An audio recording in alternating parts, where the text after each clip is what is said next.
Hey everyone, today we'll be going over graphs today. Particularly we will be going over a brief overview for our weighted graph, and without any further hesitation, let's get started.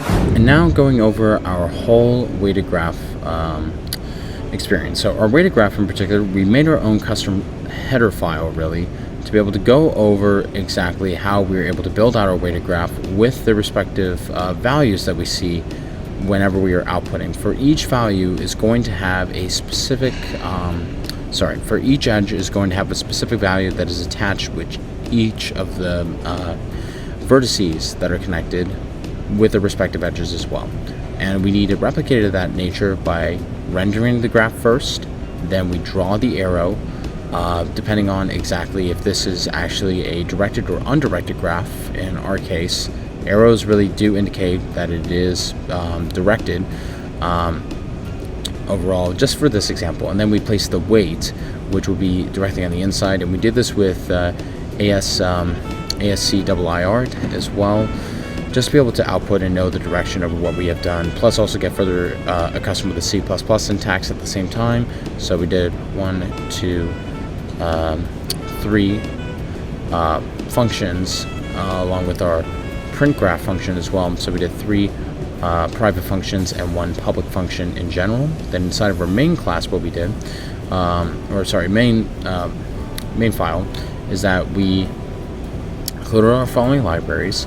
Then we had a class called weighted graphs. We made a public instance so that way we can call upon what would be needed inside of our main function at the bottom.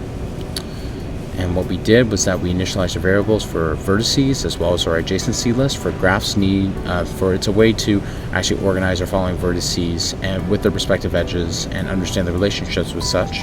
Then we have our constructor called weighted graph class that we call upon inside of our main function to then add edges and then call upon other functions that we have built out accordingly throughout our entire class. So we have gone through the problem of adding an edge. Then we also focus on removing a vertex. Then we focus on removing an edge, as we have seen in our following examples we have had done. So that's the vertex removed. This is an edge removed with the respective weight also removed. We performed depth first search iteratively, and then we have also performed depth first search recursively as well. We see the following values that we have already outputted, and then we also have performed breadth first search iteratively in this pattern, and then we've also performed, there we go. So this is breadth first search iteratively. Then we performed breadth first search recursively, knowing even though we got the similar output, well, the exact same output, we just built out breadth first search print and depth first search based on different principles of iterative and then recursion as well.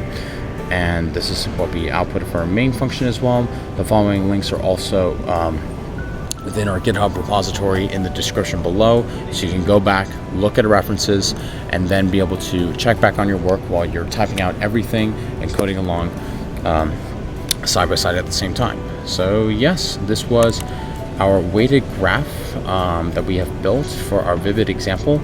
And yeah, now let's head over and focus on the principles of understanding an unweighted graph and how it's already applied within the different types of graph problems that we have already been working on and working towards throughout the rest of this course. So let me just move this. There we go. Hey everyone, thank you very much for taking time to watch this. If you found this video helpful, be sure and feel free to please like and subscribe. And if you have any other questions or suggestions, please put them in the comment section. And as always, take care. Cheers. Bye-bye.